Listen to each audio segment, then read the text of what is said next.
once again. Welcome our dear viewers to this week's edition of the Women's Show here on Civic Space TV. Today we are continuing the conversation on independence. A few weeks away from independence, we like to see how far Uganda has gone. Last week we looked at the social aspect. Today we want to dive into the economic development. And this particular topic is quite timely given the fact that recently we had the passing of Queen Elizabeth II. May her soul rest in eternal peace.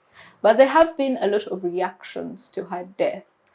And given the number of, or the fact that Britain conquered almost a quarter of the world, there have been so many voices from all over the world and so many different reactions to her death. So we also want to look into that. What is her legacy? What has she left behind? And to help us with this topic, to give insight to this topic today, we have our lovely panelists. And I allow them to introduce themselves. We'll start with you, Julian. Yes, thank you, Marion. Good morning, good afternoon, everybody. My name is Nyabuhara Julian, the Executive Director of Uganda Women in Trade and Manufacturing, and an entrepreneur. Okay. Yes, and I would like to send our condolences on behalf of the Ugandan women in business for the loss of the Queen. Yeah. She has been an inspiration to women. She has been an inspiration to the girl child. She has held a dynasty for over 70 years. That's something that all of us should aspire and pick a few things, a few lessons, a few points. She may not have done excellently well, not to satisfy everybody, but she has done a very commendable job. And we pray that her soul rests in eternal peace. Amen. Yeah. Yes, Venerable. Good morning, everyone. I'm so glad to be here. My name is Acago Bernadette Virginia.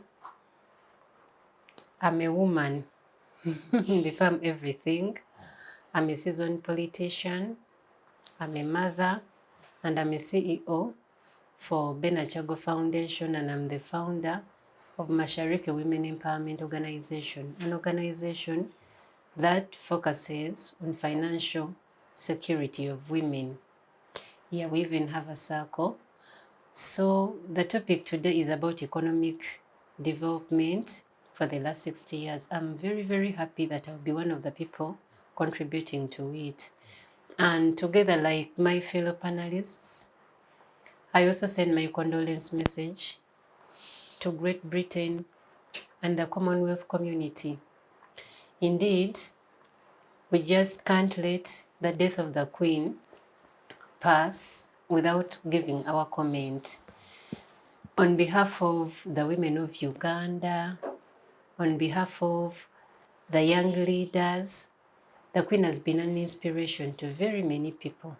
I look at her through the feminine lenses. She has really inspired girls, and we are grateful. Yeah, we are grateful.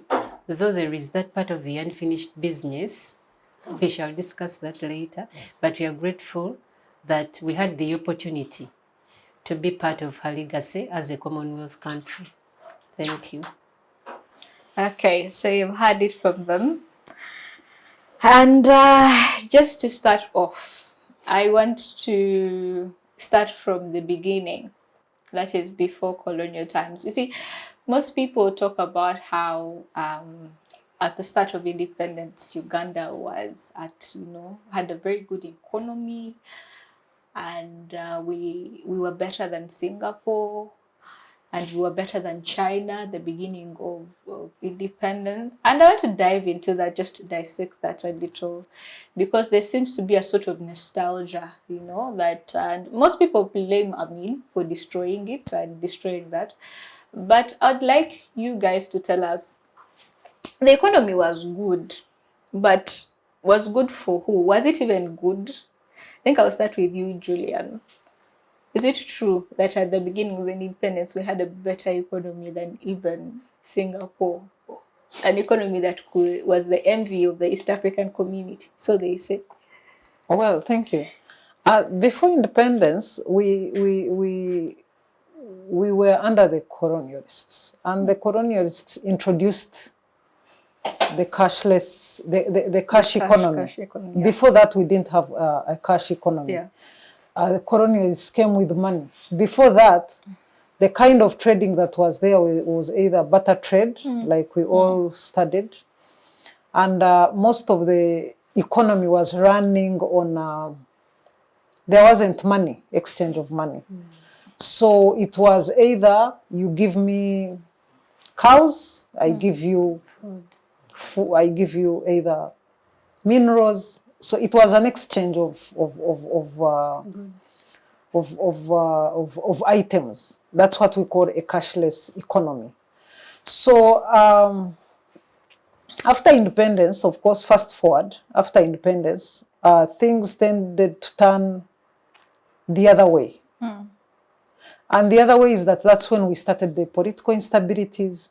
We tend to see that there were a lot of political instabilities because as soon as after independence, then shortly, and that's when we had a coup by the president Amin. When he had a coup, he did a coup. So our economy was characterized by price fluctuations, change of the political leaders here and there.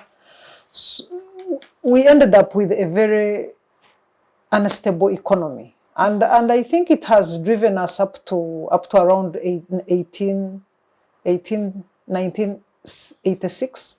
That's when we started to realize a stable economy. Though before after the president Obote took over in the second term, in his second term, the economy bit of stabilized. That's when we had prices a bit of stabilizing, but then and then we again went into a civil war.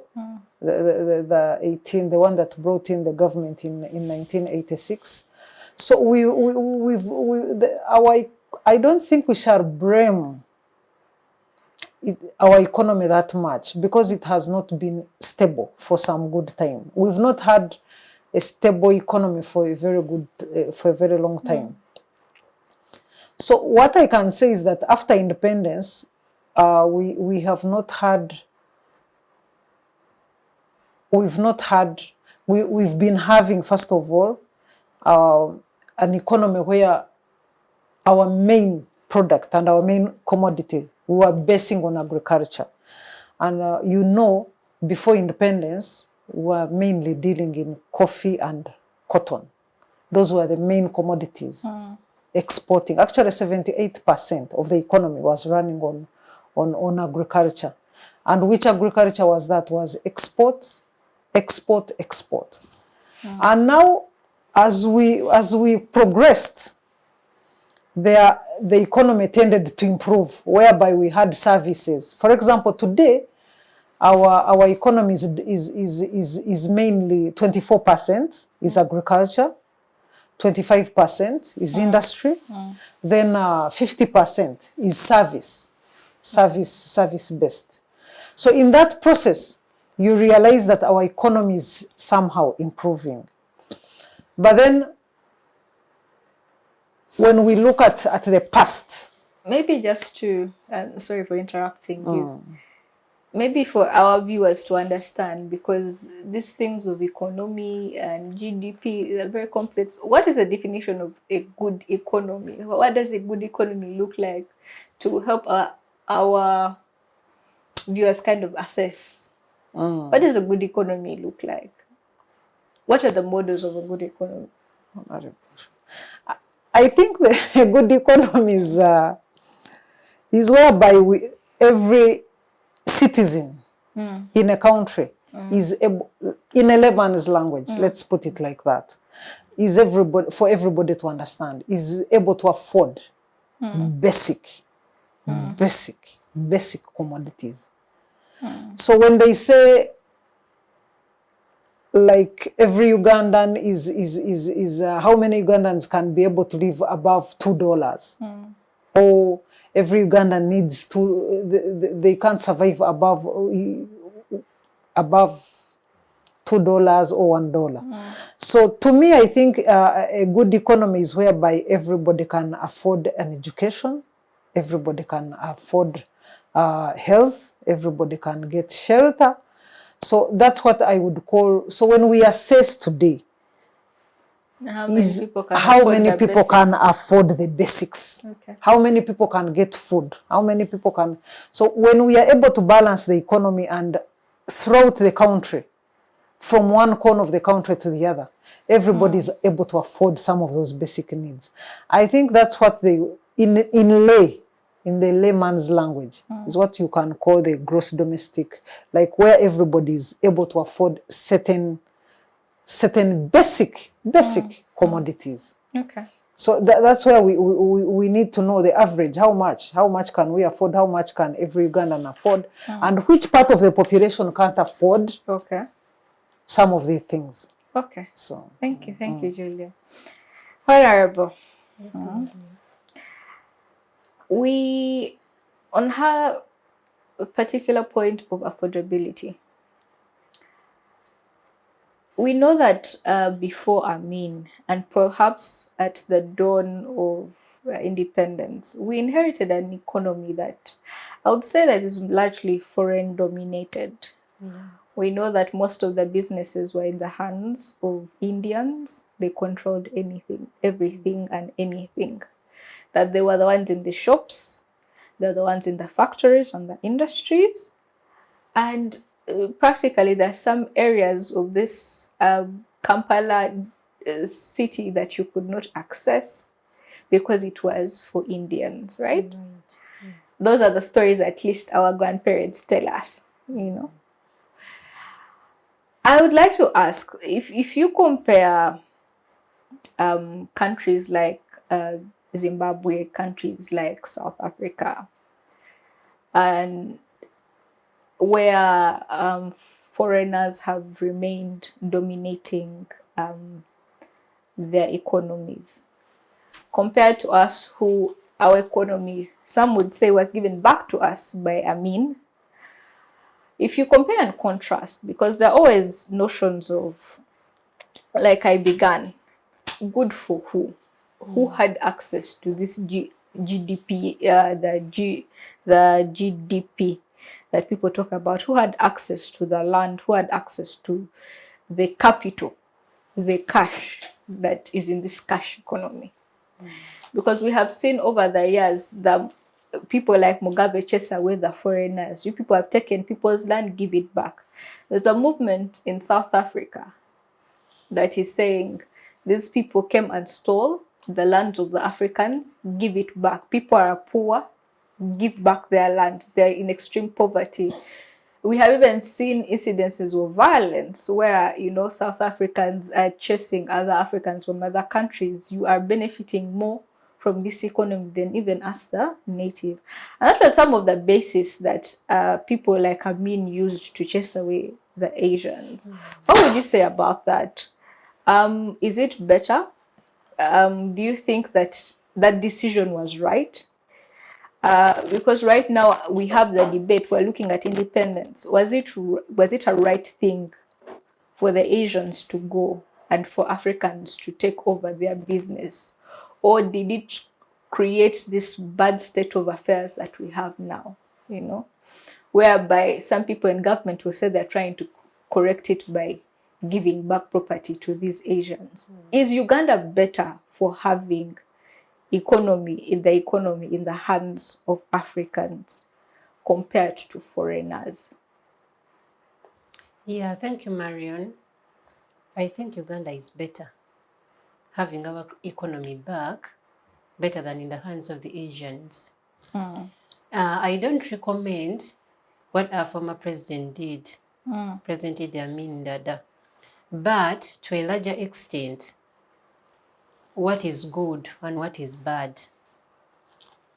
By the time he chased the Asians, the Ugandans didn't have experience. but still, who could teach the Ugandans how to do business? So every person has, during a paradigm shift, there is always a first step. So that was a first step for Ugandans to go into business, to start making mistakes, correcting them, and perfecting everything. So let me look back to the sunset of colonialism. During the sunset of colonialism, we were 7.2 million Ugandans. That was our population. And our economy was about 1.65 trillion by then. But in 1961 to 1965, the president then, His Excellency Milton Obote, brought a development agenda. And that development agenda looked at agriculture. So it was a plan for 5 years. Then after, he also made a second development agenda, because that's how he used to call it. It was looking at industrialization, though it was not successful. So by that time, between 1966 to 1979, that's when we had, between 1966 to 1970, 71, that's when we had the reign of Idi Amin. So when he came in, he made that decision that had the good and the bad. For me, it was good because Ugandans had the opportunity to know what business is. Job. Yes, to learn on job. Yeah, we had not got that opportunity yet. Though we made many mistakes and our economy went into ruins. And in, let me see, 1971 to 1979, we had the return of Obote. And Dr. Milton Obote tried to make the economy stable, but it was short-lived, like his government, because in 1985, the NRM took over, the NRM government. But which kind of... So NRM inherited a stable government is what you're trying to say? No, it did. Because, like I said, his economy, he tried to put the economy back on track, together. But he failed. That's why I'm saying that that economy was short-lived. Like that time he was in office for the second regime, that was Obote too. So NRM inherited an economy that was in ruins, that had a lot of problems. Yeah, then it started to bring price stability. It started but some would argue that they are the ones that ruined it through their... When you say that you cannot have a stable economy when there is war. So when I'm trying to patch up the economy, then you come in with your war. No wonder you inherit a what? But yeah, please continue. That is true to some extent. But the question, I'm trying to relate to our question, that was it good? Was it good for Ugandans to please don't let me interrupt you. Please continue. Yeah, it was really good because we had the opportunity to do a lot of things. So when the NRM government came, it struggled still with the economy. Yeah, but people, we saw there were how many? There were 42 factories. But right now they are 4,239. Yeah, my statistics may not be exact, but at least... But there are much more. Yeah, there are much more. And so, the Ugandans, is it? Exactly. So it is better having Ugandans in business. It is better having Ugandans manage. Because even if they are learning on job, but at least, because we've seen many powerful businessmen who were never learned. Yeah. They learned on job. Yeah, they were never learned. They didn't go to school. Some didn't even know that good English we know. But they were rich and they've really employed people. So I think it's good that Ugandans have their economy back. Okay.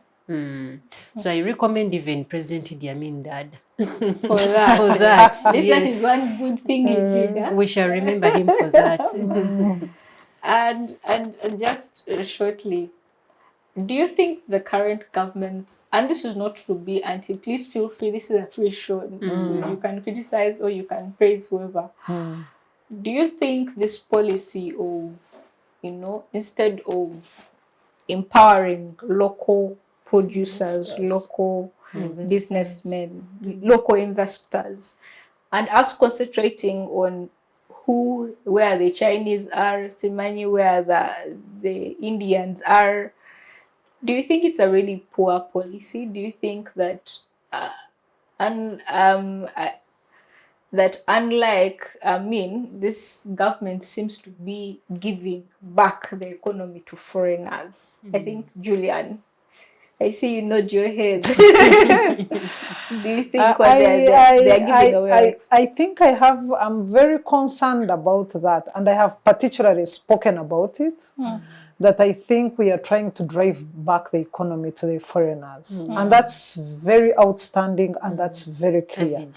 I do not know why this government has particularly chosen to take that path, but I think, first of all, that's a very dangerous path for the economy in future. I get surprised how we see investors getting, the foreign investors getting so many opportunities on a silver platter. And you ask yourself whether we even have potential Ugandan investors. Of recent, I was asking why we are seeing a lot of summits, foreign summits, for inviting investors in the country. We recently had the Turkish summit. We had the Somalia summit, Somalia summit, where we had a lot of Somalis coming in the country. We then had a Congo summit, though it was cut short because of the war. Congo. Yes. So it was organized. Yes, it was organized, though I think 1 week too. It was cut short because of the political instability there. And then I think there are others coming in, though we also had one where we had Uganda Investment Authority having a discussion with the Ugandan investors in the industrial parks. But my concern is that what is the impact of that? What is the impact of giving handing over the economy to the foreigners? Moreover, your neighbors, Somalia, because I'm hearing Somali Africans. So what's wrong with all Ugandan and I'm people? asking myself, we have Ugandans who run billions of money on their accounts and in Chikobo and could actually start very good factories here. But what has government done to entice them to ensure that you people, you're importing these things, but you can actually make these things. You have the money. We can give you land. We can give you we can give you tax holidays. Tax exemptions. But I've not had something like that, where Uganda is trying to attract Ugandans and saying, look here, Ugandans, come, we are giving you free land in Ruwero, we are giving you free land in Jinja, come and invest, and let's ensure that the goods that you're importing, for example, like textiles can be made here. Like furniture can be made here entirely. So but they're even making it with small scale. Small scale. So we are saying, why is it that we are trying to promote what President was trying to discourage? He was trying to encourage Ugandans to be, I think, to be in the lead. To lead their own economy, not to be taken over by foreigners. But now what we are looking at is that the economy is going back to the hands of the foreigners. Well, first of all, we are losing a lot of skill. On top of this, you realize that some of these factories, they don't skill Ugandans. They only use them in informal labor, casual laborers. You will not hear that someone who is on top of running a factory is a Ugandan. I don't think, I want us to make research very well and find out how many Ugandans have worked in these factories and have acquired skills of running these factories, that in case this factory closed, this same Ugandan could start this same factory or could actually run it. You realize that most of them do not have that opportunity. They actually make sure that they are on the 3 radar. That's where the Ugandans are starting from. Either they are in sales, they are in running trying to patch up products, packaging. That's where Ugandans can shoot. But you will not find like in the production process that they are Ugandans. And even if they are Ugandans, the key areas, they don't allow Ugandans to do that work. Yeah. Then the tax holidays. Tax holidays is something that we have, every Ugandan is concerned about. You don't hear that Ugandans are getting tax holidays. But you hear foreigners are getting tax holidays of 10 years. Foreigners are getting free land. Free land. They're even actually begging foreigners to come and take land. Begging, practical begging, to come and take land for investment. Then when a Ugandan gets some plot somewhere and has started a small factory, before you know it, NEMA comes and lifts the whole factory off. Like we saw recently. So I will ask Honorable, do you have an answer to her question? Why? Is it a deliberate ploy? Yeah. Can we, without sounding pessimistic, is government, like some people say, intentionally trying to make Ugandans poor? Is it deliberate, you know? Yeah, because if you see something can work for people, why do you want to go the opposite way? Why wouldn't you be deliberate about making Ugandans richer? Yeah. You're right, and it's hurting as a Ugandan. It's very, very hurting, because at the end of the day, who is going to suffer? They are the mothers of this nation. They are the casual laborers. They are the grassroots people. Because even when we look at factories, sometime I had some gentleman who was telling me to get him a lawyer. He had a cut, 2 fingers were cut. He was working in a factory. Yeah, that factory was owned by Indians in Namamve. So like she said, Ugandans are the casual laborers and they're not given the opportunity. Actually, if you want to find a Ugandan having a better job in those factories, there will be translators. There are people who went to China, studied Chinese. There are people who studied some Indian language.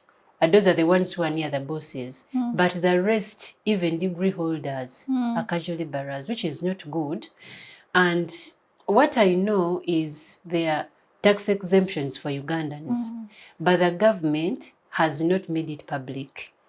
That is the challenge. So who do they go to? So it depends on the connections you have, and it depends on who you know. Who you are. That is the challenge. And who you but know. There is a ceiling, like from if you're making an investment of 1.5 billion, there are some tax exemptions you're entitled to as a Ugandan.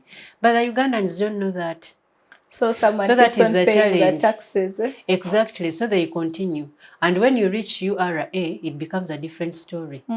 Actually, they make it very hard until you know someone you have to call, which is not good. Because that is corruption and it's not encouraging our investors. Yeah. Let me tell you, I'm a researcher. Sometime I went to Namamve. For that case, actually, that boy who lost his 2 fingers. So I went to talk to the leaders, those Indians and what. But I even looked at the factory and I'm like, even a Ugandan can do this at 400 million. Set up something like this. We have people in Chikubo who bank 200 million a day, 100 million. Those are investors, my dear. Those are people we should not look down on. But my plea actually to the government, because I know someone is watching, is they should make these things public. Those tax exemptions are there, but people don't know. People are struggling with high credit because of taxes. People are struggling in business. They are hustling actually, because that is the word now. They are trying to hustle, which is not good, and many Ugandans even prefer the Amin regime. Because right now, whenever you look at, sometime I was at Internal Affairs. By that time, there was a PR called Eunice Chisembo. May her soul rest in peace. So she was trying to chase away some Indian. He had come and he wanted a passport. Then he was claiming to be a Ugandan. I'm a Ugandan investor. Then she was like, she looked at the man and like, but you look like a pancake investor. Because literally there are Ugandans here who are in a very stable financial situation than those Indians, I'm telling you. Yeah. So it's just because we've not gotten the opportunity to know about the tax exemptions, to get guidance. This government should guide people in business. People need to be guided. People need to know what to expect from the government. Because we shall minimize people like Pineti is coming. People who are broke, they don't even have money. They don't even have the idea. Because if the president says, I'm the one who gave her the idea. We have people here who have money, who have ideas, but they don't have support. So that is not good. That's why this government has really put foreigners at the front, and it is not good at all. However, political subscription you are, whether you're in the NRM government or you're in the opposition, it is not good. It is not good There's at no all. way you can excuse it. There is no way. There is no way. Because there are Ugandans here who can start 5 factories. Me, I've had a look at those factories in Namamve. You look at a factory and it's worth like 200 million. And you're like, someone you can even sell your car and make a factory. But just because they've not given the tax holidays, nobody has told them about the exemptions, but those exemptions are there. Okay. Sometime when we come back and do analysis, You will come and maybe you should tell us where we should go, who we should connect. Since you're a researcher, and I'll start with you, there is also a colonial legacy I'd want us to interrogate. You see, when most countries were struggling financially, African countries, the IMF did start to introduce neoliberal policies and examining the colonial legacies here. And a particular one that really affected a lot of economies in Africa, in order for them to get finances to kind of reboost their economies, the IMF forced them to implement the structural development programs. And we see that most of these programs required privatization of government entities. Up to now, we still grapple with these implementations of these particular programs. We have seen what it has done to our education system, that the government reduced funding to the education system, with Makere perhaps having so many strikes over lecturers not being paid, so many increment of tuition. We also see that government slowly started to reduce on funding to the health sector.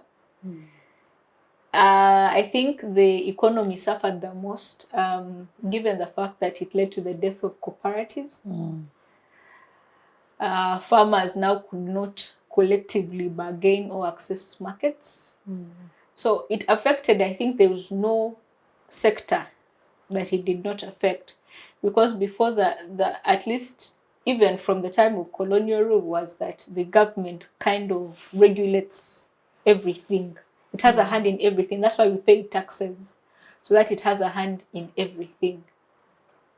So this time I want us to kind of dissect and interrogate the effects of that and these neoliberal policies that are sort of also a colonial legacy, a sign of neocolonialism. Because if you want something, there are certain strings that are attached to this funding that we get.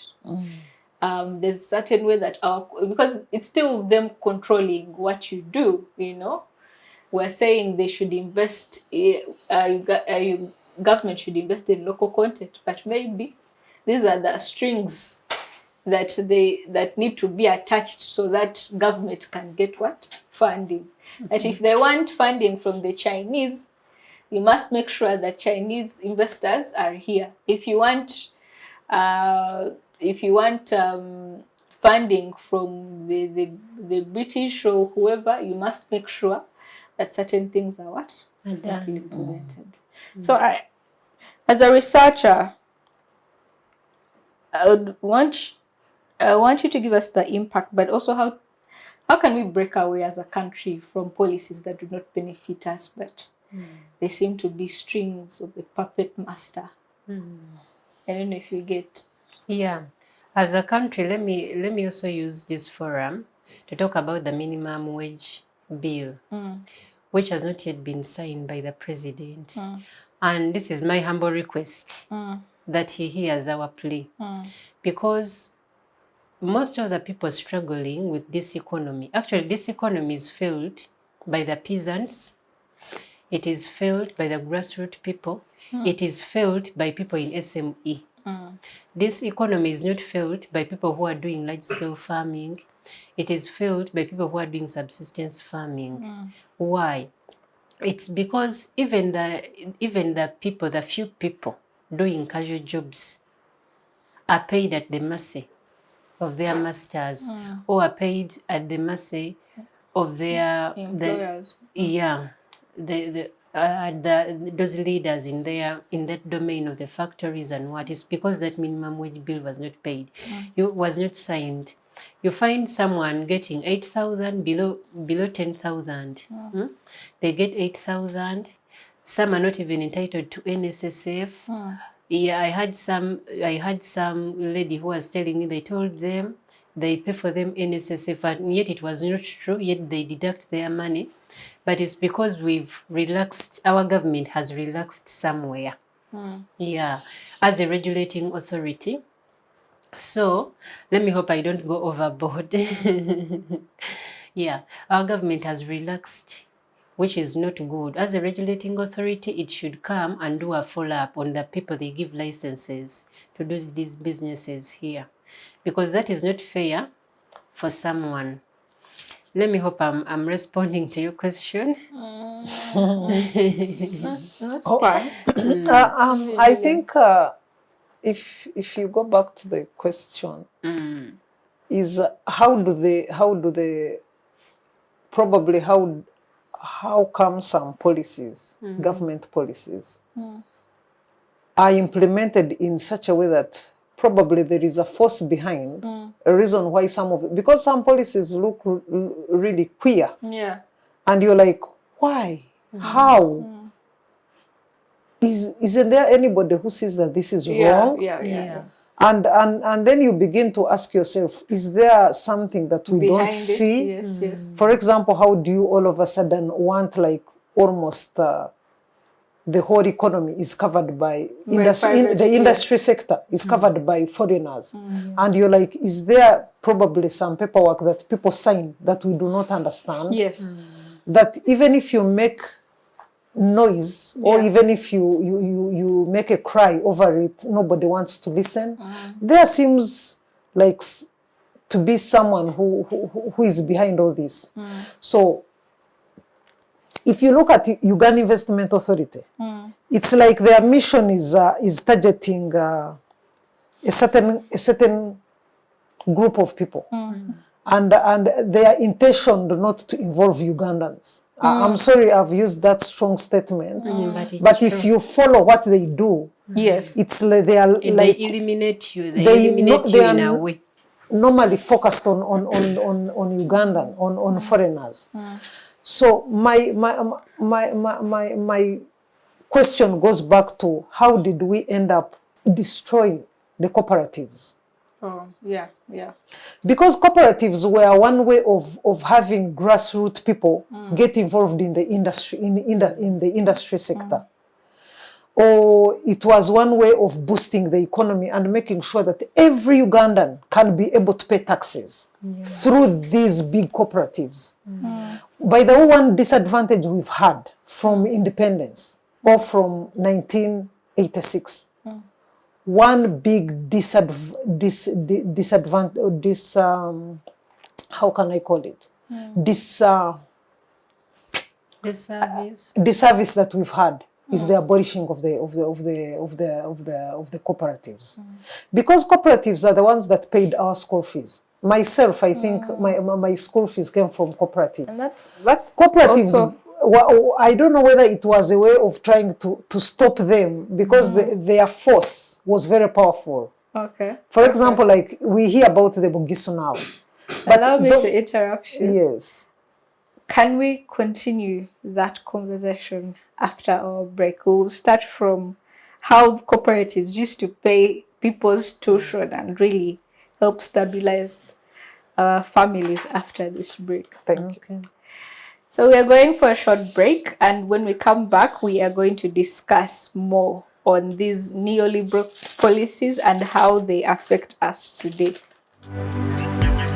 Digital rights are those human rights and legal rights that allow individuals to access, use, create, and publish digital media or to access and use computers, other electronic devices, and telecommunication networks.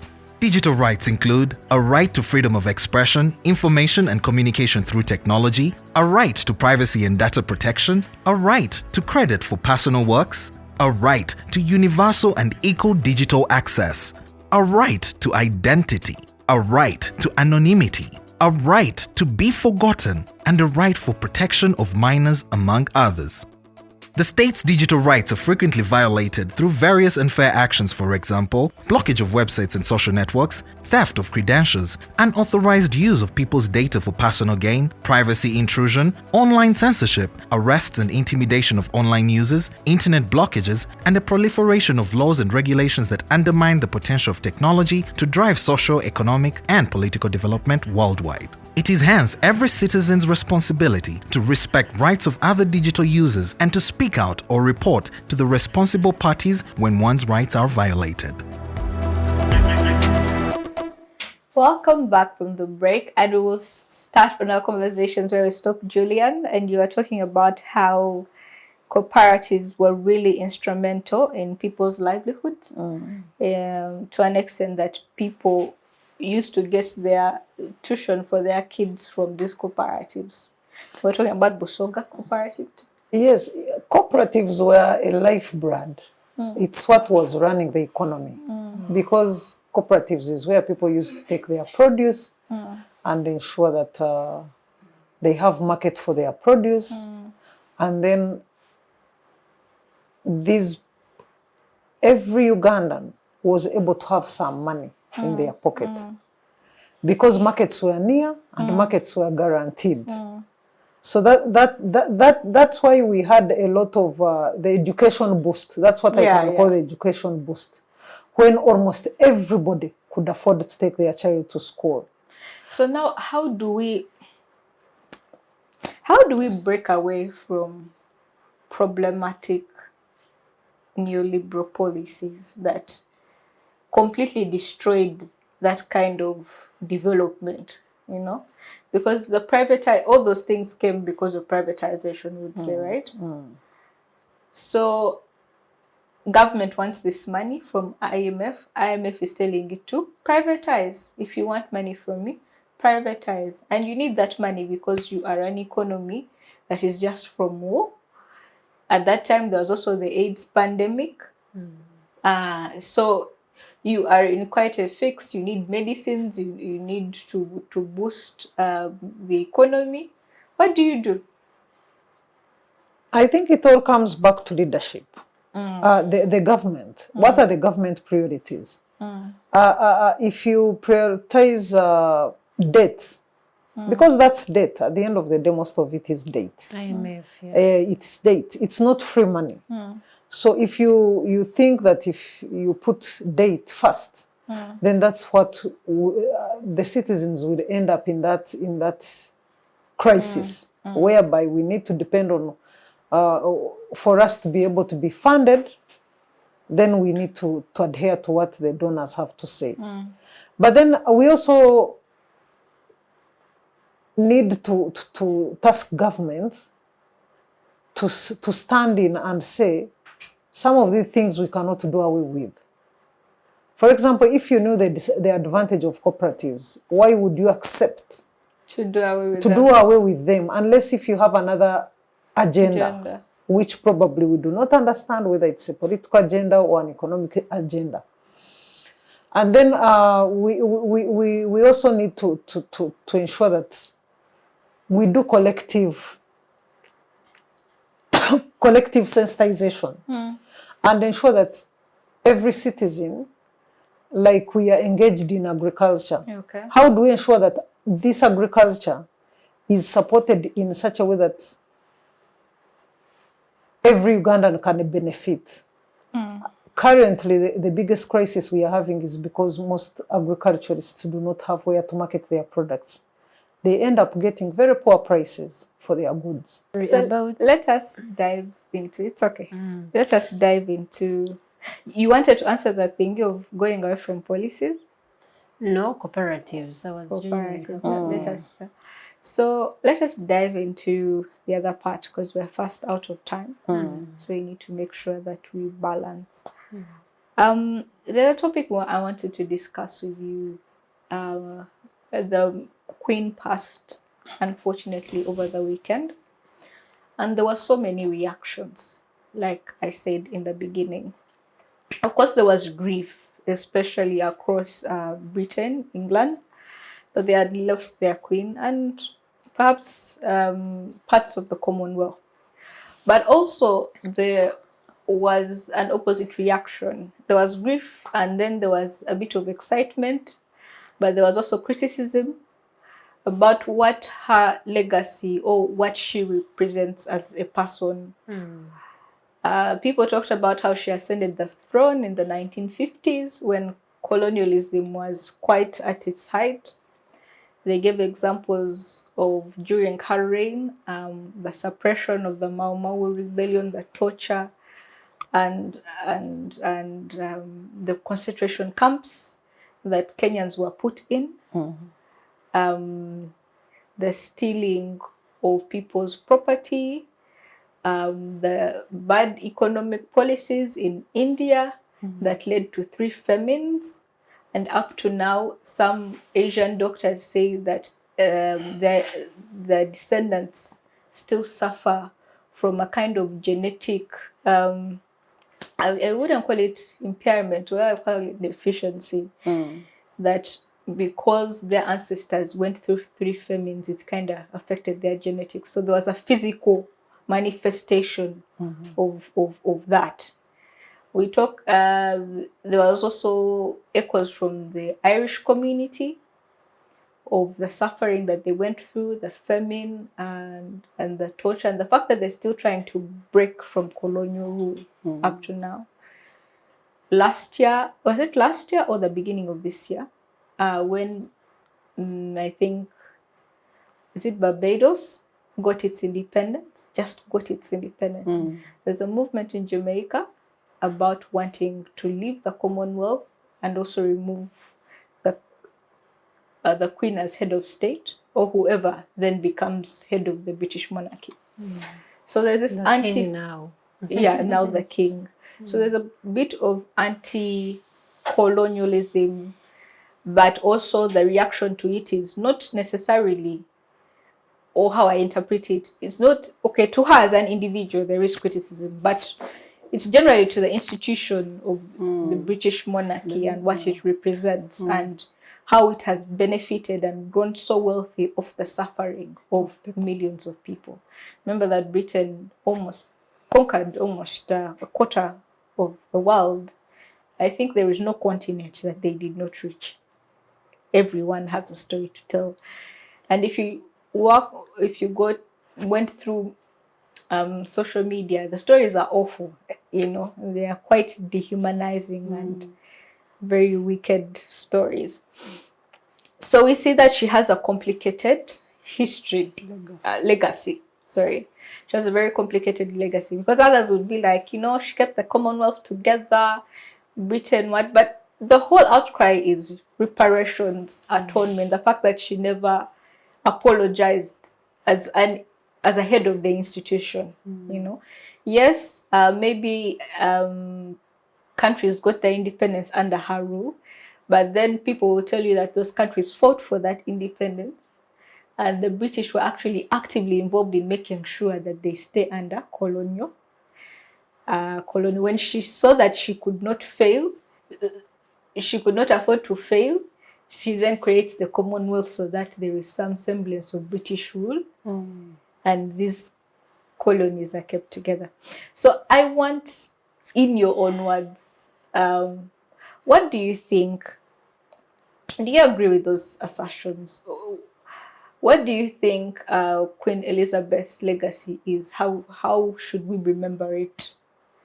Do you agree that when some people say that we should remember all of it, the good and the bad, or should remember the good? People are saying that, you know, when the dead die, we should not speak ill of the dead. But I mean, we still criticize Hitler and Idi Amin. They are all dead. They cannot defend themselves. So what does what does it mean that we cannot speak ill of the dead? So I think I'll start with you, Honorable. This complicated history. How do you think we should, as Africans, view the legacy of Queen Elizabeth II? Yeah, first we start from what is a legacy. I think a legacy is what we leave behind after our death. So the Queen left both good and bad. Yeah, we can't only speak about the good, she also left bad. Like any other kingdom, like any other monarch, even in Africa. Yeah, we've seen so many kings who have done wicked things. We still remember Kabaka Mwanga. We still remember Kabaka Mwanga. Yeah, we remember even the Ankole Omugabes, who used to rest their spears in the feet of someone. Of people. Yeah, so and many more things that were not so good. But we recommend her because she was a symbol of power. Yeah, she was a symbol of power. Me, when I look at her, like I said in my introduction, using the feminist lenses, she's an inspiration to young women, she's an inspiration to the old, she's an inspiration to girls. Yeah, she gives women hope that you can become a leader and you can retain that seat for long. Yeah, despite the fact that she was not a political leader, but still, it was a very, very good eye-opener for many people. That's why many people have their names after her. Elizabeth. It's because of what she had done for the nations. Fine. And as one of the good things, since we're talking about economic development in her legacy, is the start of the Commonwealth Women in Business Network. That network is in all member state countries, even in Uganda, just because we've not used that opportunity. We didn't ride on that opportunity well, but it's a network that funds women in business. So whenever they have the Commonwealth gathering every year, also women in Commonwealth gather, they look at things like, I had an opportunity last time during the CPA, the Commonwealth Parliamentary Association, that was in Munyonyo. So we gathered as women, we talked about funding, we talked about how we can improve our businesses, we talked about so many things. Although some have not been implemented, but at least we learned a lot. So we recommend the Queen for that. But still, there are some gray areas, of course, like any other kingdom. The persecution for Africans, we can't keep a blind eye on that. The way our minerals were also taken, some people prefer calling it stolen. They were stolen. But you know, you can't, during that time, you can't know how the negotiation was. So the Queen's legacy, as an African, it brings an indifferent attitude. It brings, like, it is a bittersweet legacy. There are a lot of good things, but there are also bad things. But all in all, after being a colony of the British Empire, we have the Commonwealth that gathered us together. Although some people look at it in bad faith, but what should we do as Africans? Fine, they might have taken what we hold dear, like the minerals. They took most of our children as slaves or our grandparents. But now this is the opportunity to stop lamenting and use the Commonwealth opportunities to also rise. Because that was taken and it will never come back. So if we need economic independence, we should just use the opportunities around to recover that was taken.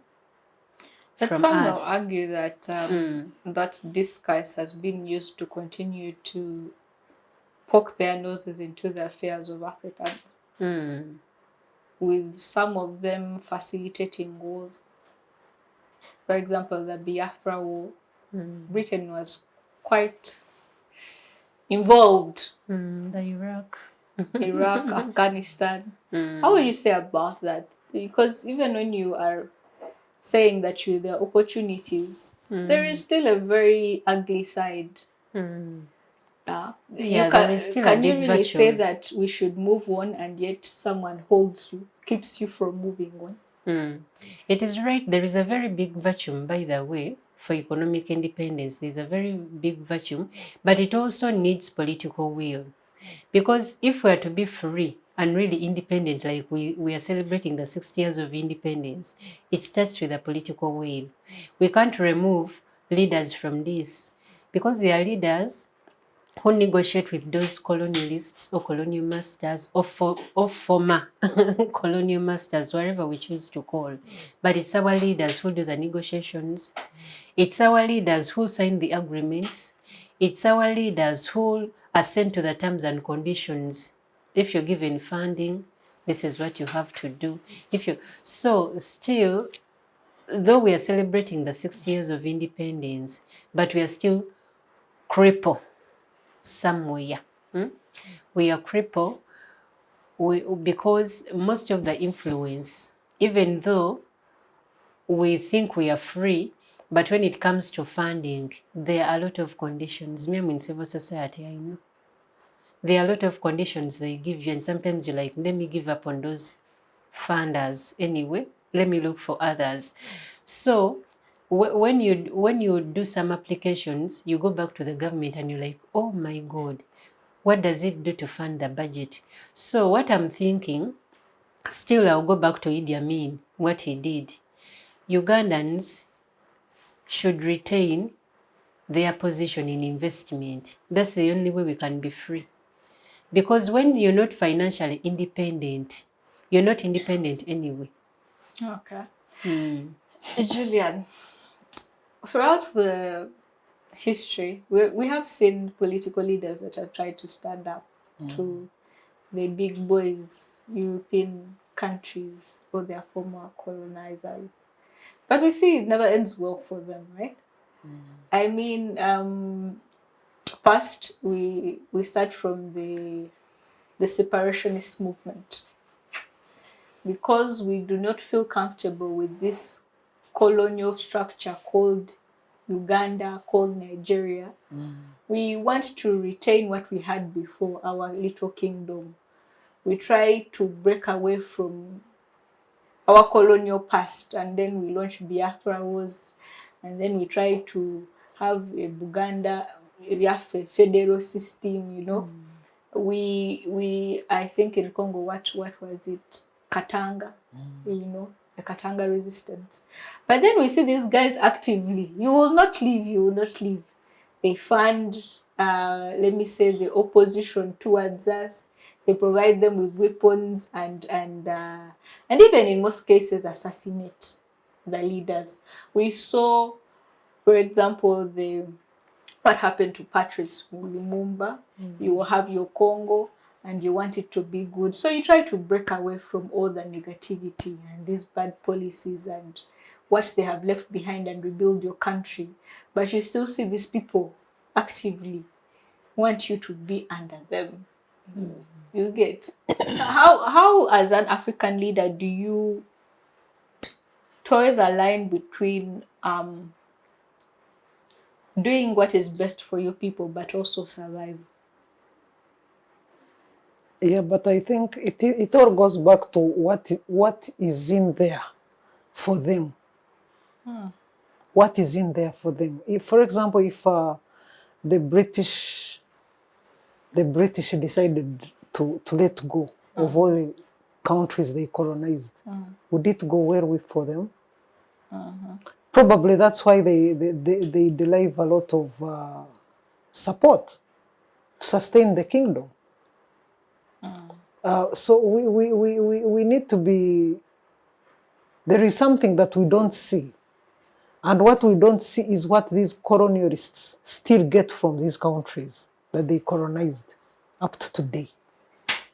So that's why you see, if any leader tries to move away from the colonialists' beliefs and traditions, then that one is a problem. Of recent, Rwanda decided to move away from the French and joined the Commonwealth. And that was a very interesting development. And they did it successfully. And because they tagged the genocide to the French. And that's why, I think that's why they got a lot of the global sympathy to move on. But, so they joined from one colonial master to the another. So they which is strategic, you would say, you know. But still that tells you why up to Why today a nation has to attach itself to a colonial master. So you're accepting, you're actually inviting the colonial master to come to you. Instead, I thought at this time we would be independent enough to say, look here, we can we are self-sustainable, so we can be on our own. We do not need any colonial master. But then that goes back to how much do we get from these colonial masters? Or are we still colonized? Or we think we became independent, but actually we are not. So that goes to that. We need to go back to that discussion on whether we are still colonized or we think that we are independent when we actually not. Because I don't see any country that is independent enough to be able to stand on its own without the colonial master. Though, as nations, do we still need to be in this position 100 years from now?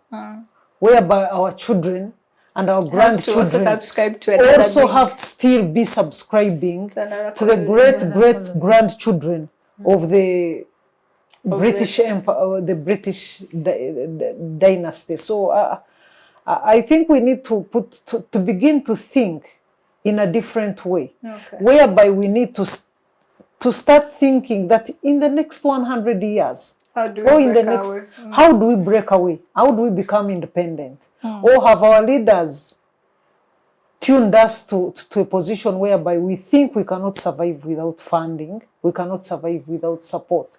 By the way, even if you come out as a leader and you're very clear that we do not want your support, and that will be the beginning of your problems. So I do not know what these countries benefit from us, besides the minerals, besides the what people are complaining today, what the British extracted from the different. Oh, they still get your raw materials and what. But just in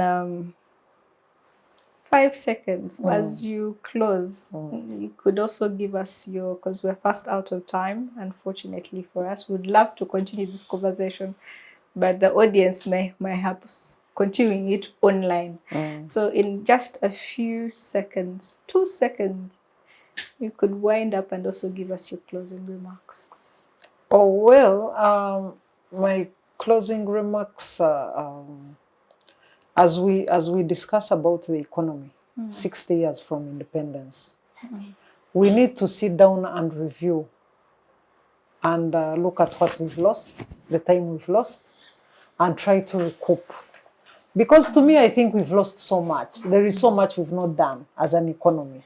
60 years is a lot of years. We need to be better. Yes. We need to have done better by now.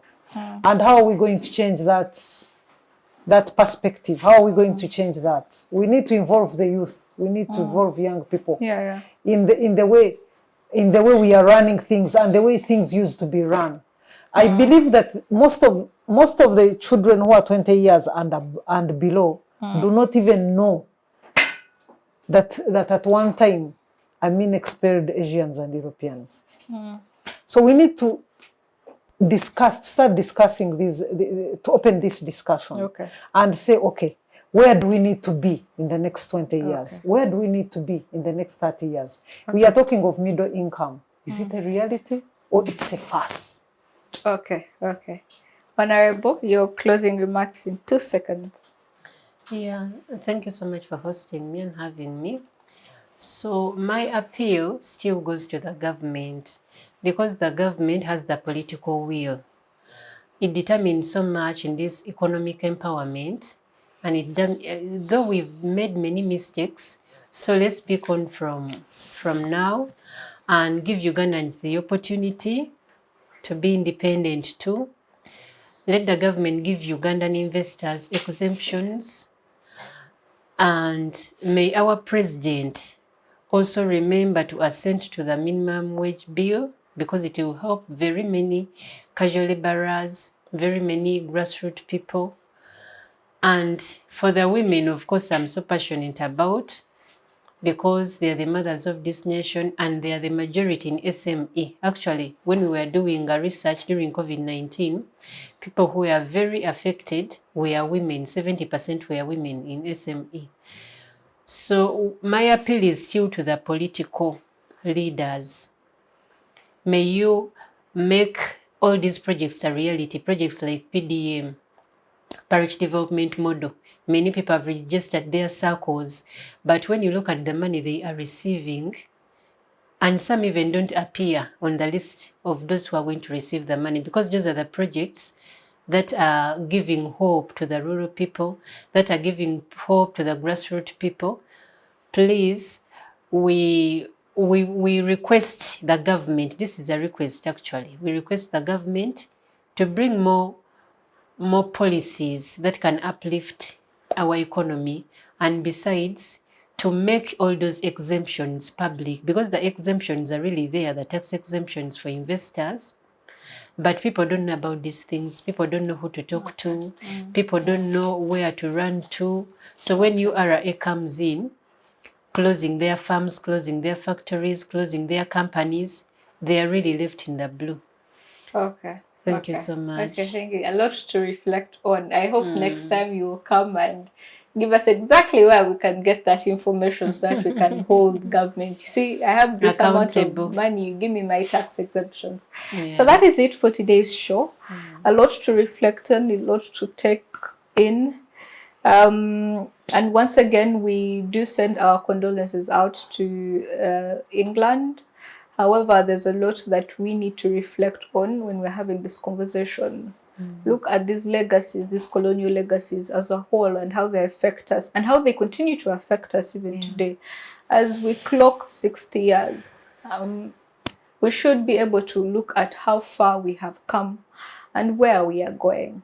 So catch us again next week, same time, here on the Women's Show on Civic Space TV. You can also follow us on our Twitter handles, Instagram, and Facebook. Bye.